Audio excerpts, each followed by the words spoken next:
Ebi byagambwa gukora nga CDO ahabwa district y'Ibanda ubu yaba ari hamushomo ubwo kuhendera 2016 ibyo kurwana sobutabanguko bwo mu makumunsi yona no jangu kwatu nugwira nani kubigaraka ko kadomiki na karabigambe ni kumungerera we yahiza kugamba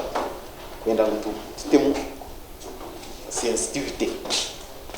sensitivity on gender based violence or domestic violence. Dominic Mukiza ubwo nashobora kugira ngo mu magomborera agarumunka Keihangara Ruchei Chichuzi Nyamarebe hamwe na Rushango Town Council no gugacerezeyo wisi hamwe n'Emihondano yo mu maka. We found out that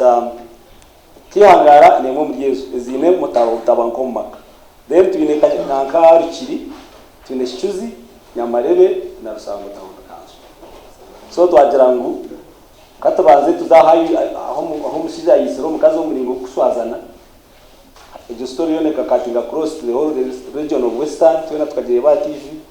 na Kampala so shabatuma kandi bo bamwe habanda barukorana taso umuri Burengyerwa Eizooba bashobora habwenshi taso nergayo ukurwanise bikorwa nkebi. As we really make sure that we are all influencing change to fight this public health concern, we pray that the community and the healthy influencers in the community can really help to fight this.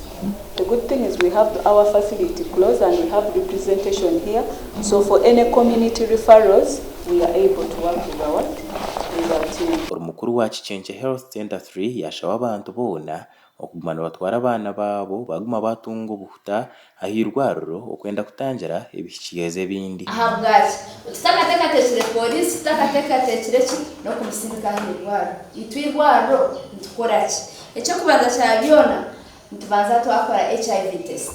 abo kogo muntu wamhamba takumaya ningo muntu yamuruma umuntu yamuruma yijanaje shaga ubwo muntu wamuruma tukumanya so we do an HIV test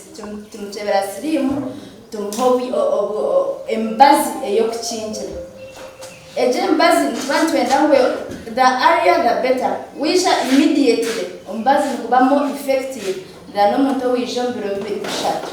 tashengana so umuntu kara kusheho umugambi speed aisha hirwaro tukorebe byona tumiyana kandi babaturage batari bamwe na bamwe bayoreka aho bwenshi ubwisi bweyongira umucweke iki hamwe no kurubatirira bwayo bwabo kweyongire bwashesha bwira konke binji a probation officer gamponi za ku highlighting poor communication, prostitution, differences in incomes, vision misinterpretation, lack of patience, especially umuntu yabarwire abantu bitagumisizangana katugere mukakapo baji diagnosing na nasirimu ba pointing fingers mwe byinshi bagamba konkanye nani shaba okuhendera mutkore men's conference recommendation abashiza conference zabo akubwiro bwinji nibo batakuza mu kigo echa kabiri nabanisha bangu government etero public institution omuntu kuyakwita mugenzuwe batari abo kugira ngo bayita yagumaho batero public institution echa bituna tuje tumurebi